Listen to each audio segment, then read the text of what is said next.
Hi, this is Nick, Wolfman Repairs, and today we got a Crusty PSOne back on the bench. Alright.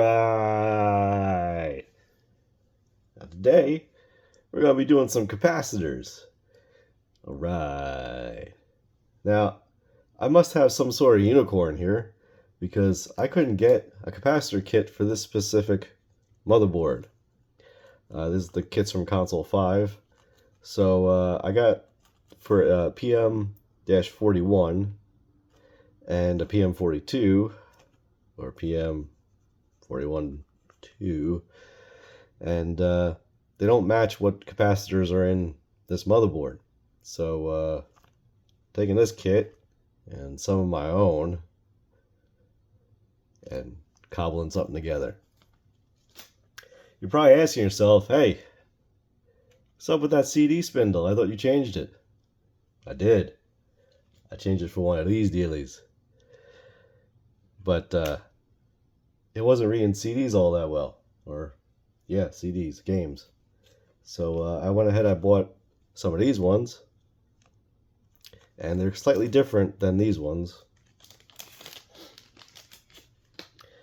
And they closely resemble what was on there. So, if you notice here on the back of these whitish or gray ones, there's no like indentation like this one. It has like this little jut out here. So it just wasn't reading CDs as well as it did before. So I swapped it out with this one, and it seems to be working fine. So I updated the link on my previous video when I did this, so that you guys have it. All right, enough of that. All right, on to some capacitor fun. So first, take apart your PS1. Check. If you didn't see how to take this thing apart, I'll leave a link up here.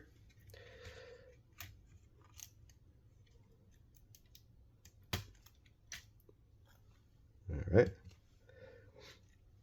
I apologize for my voice. I am a little sick right now. It happens.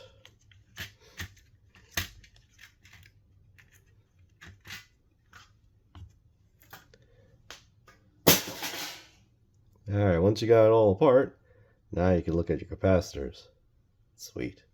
Oh, before I get ahead of myself, here's the list of the capacitors that are needed for this console. In that kit that Console 5 has for the PM-41, not for this revision motherboard, but for the other ones, it's just missing 47 microfarad, 16 volts, and 2.2, 6.3 volts. So it's not missing much. So it's only missing these two components here. I don't have the SMD ones. I just have these, normal ones. So that's what we're going to use. It's probably better than what's on there. And what I like to do when I change these capacitors is I like to grab a hold of them and twist them off the board, like that, but not like violently. So let me get you a closer view so you can see what's going on. Let's get the microscope. Microscope incoming! Alright, here we are under the microscope. And we're looking at our first capacitor here, but I noticed something that's not right.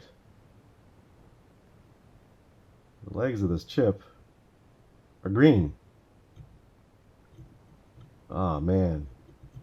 All that crust.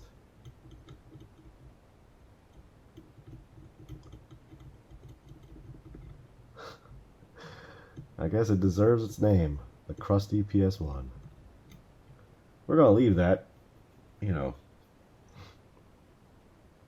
why not? Let's move on to what we're here for, these capacitors. Now what I like to do is I grab my pliers in here, grab a hold of the capacitor, and twist it gently back and forth. Just gently, don't go crazy. You move the whole board around, and you can tear a trace. You don't want to do that. You just want to break the legs off this guy. Huh? See? Legs are broken right off. The plastic thing comes off. Let's see if this... Oh. Try to flip it over. See what it looks like underneath. Get back over here. Ah, okay. Get that guy out of here. Get out of here. Plastic piece. And now we just have the legs to deal with. So take your soldering iron.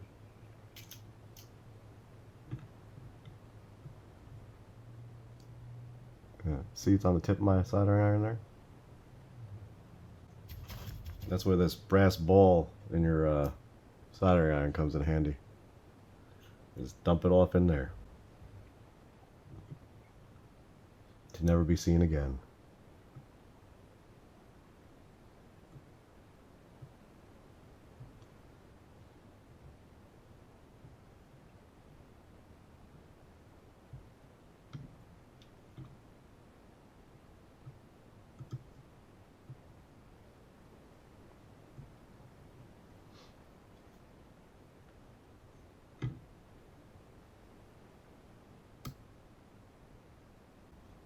You come in here with a little solder wick.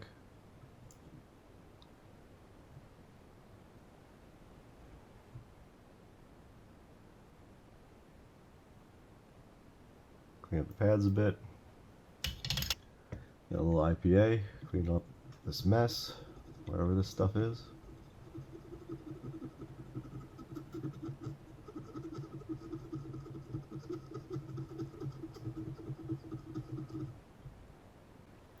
Grab a little flux.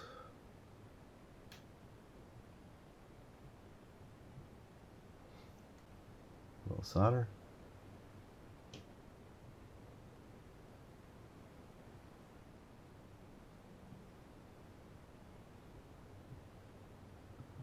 A whole lot of solder.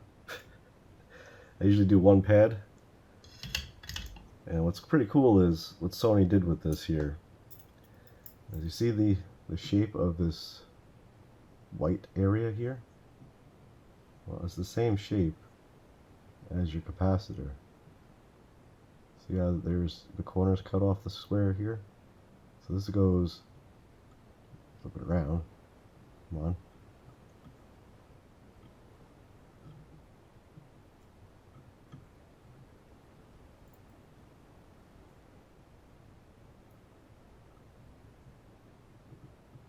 Why you gotta fight with me? This goes this way. So yeah, I put some solder on that one pad. So I'll come back in here. My soldering iron, heat that pad up again. And it should drop right in place just like it did. Now I gotta come on to the other side and get solder on that pad. It's going to be hard to show you, but we'll try. A little more flux.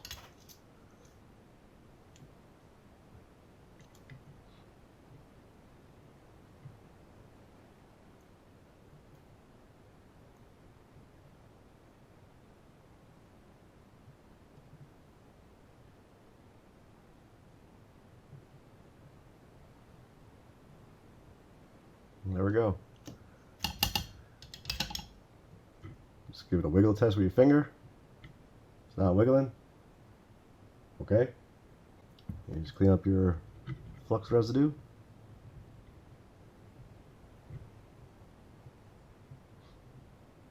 And then after you do that, it's on to the next one. I'm going to keep on doing this for all of them. And I'll speed that up because it's the same process for every single one of them, except there's just different values. And I'll be right back with you.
Alright, well, that was a daunting task. Anyway, let's get the microscope out of here. Microscope! Outgoing! Hopefully that microscope saved all that footage. It did take me 2 hours to do this, so...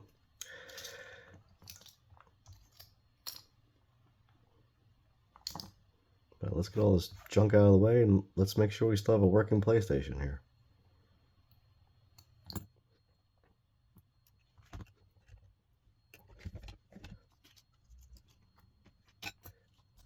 Alright, most of the junk is out of the way. Let's plug our... let me show you what I did first. There you go. There's all new capacitors. Are they pretty? No. Well, let's just hope they work. Now, I don't know if all that yellow stuff underneath the capacitors was glue, if these capacitors were glued in, or if that was just leaking. All of them were leaking. But, oh, we need the bottom case. I was wondering where the post went for the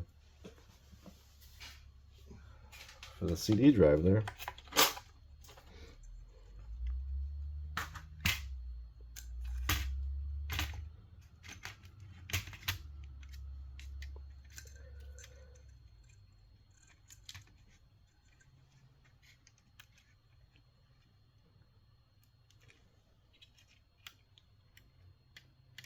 All right, plug her on in.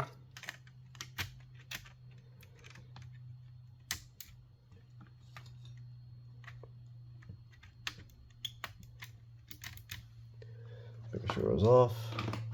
All right, let's try it out. Still comes on. Nothing blew up. Oh, we have an image.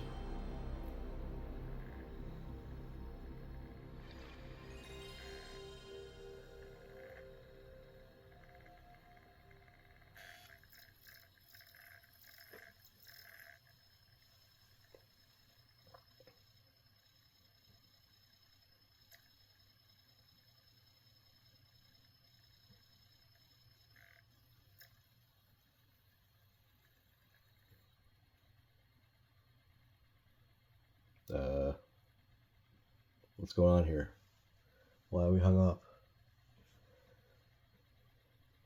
This has been happening with this this here laser. I don't think this laser is that healthy. Let's try it again.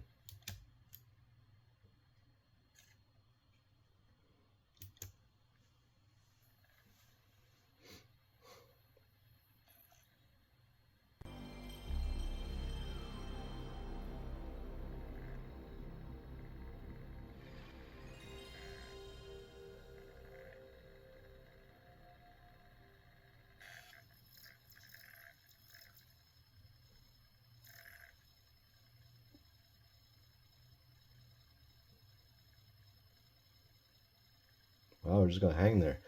I might have gotten something on the laser where it's just sitting here. So let me try cleaning it again and see what happens after that. A little IPA. Clean, clean, clean.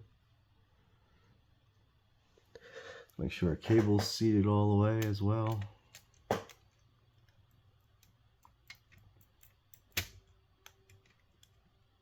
Okay.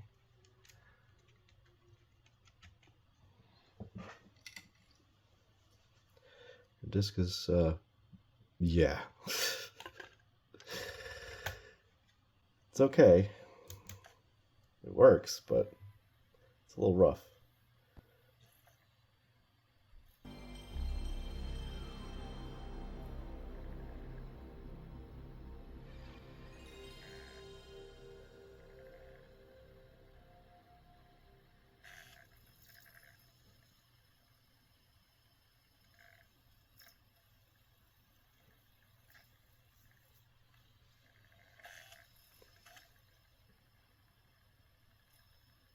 All right, sweet.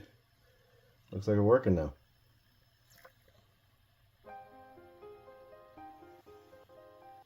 Got the fishies.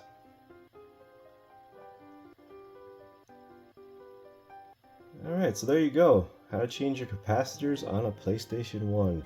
Now, I would set aside about 2 hours to do this. This did take me forever, and I didn't have all the capacitors. You can see right there, there's one that I had to source from my own supply of nonsense. So anyway, that's how you change some capacitors. So thank you guys for watching.